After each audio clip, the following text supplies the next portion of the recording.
वीज जोडणीसाठी अर्ज करून 4 ते 5 वर्ष होऊन वीज जोडणी होत नाहीये।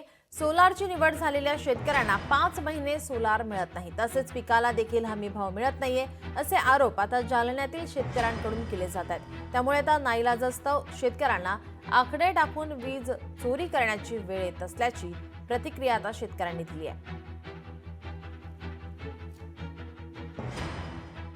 वेळ काय येते, कारण की वीज जोडणीसाठी अर्ज करूनही 4-4, 5-5 वर्ष होतात, तरीही वीज जोडणी मिळत नाही। दुसरीकडे सोलार पंपसाठी निवड झालेल्या शेतकऱ्यांनी 4-4, 5-5 महिने झालेत आपल्या कनेक्शनसाठी पैसे भरलेत, मात्र त्यांनाही ते वेळेवर मिळत नाही।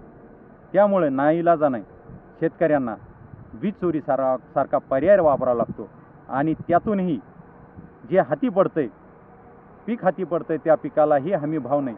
म्हणजे अशा चहूबाजूंना शेतकरी आज समस्येत वेढले गेलेला आहे। शेतकऱ्यांना निवडणुकीच्या अगोदर वीज बिल माफ करू अशा पद्धतीची घोषणा शासनाने केली, मात्र प्रत्यक्षात अद्यापही त्याचा लाभ शेतकऱ्यांना झाला नाही। उलट शेतकऱ्यांचे आकडे पकडणे, शेतकऱ्यांच्या ज्या वीज कोटेशन अगोदर भरलेले असताना सुद्धा त्यांना वीज कनेक्शन वेळेवर न देणे आणि ज्या शेतकऱ्यांच्या शेतात तुम्ही स्वतःचे ट्रान्सफॉर्मर उभे केले, मोठमोठे खंबे उभे केले, त्यांना उलट त्या शेतीचा मोबदला द्यावा ही मागणी कुणबी सेनेच्या वतीने शासनाकडे अनेक वर्षापासून आम्ही करीत आहोत आणि उलट शेतकऱ्यावर शासन गुन्हे दाखल करत आहे, ही ह्या दृष्टीने चुकीची बाब आहे।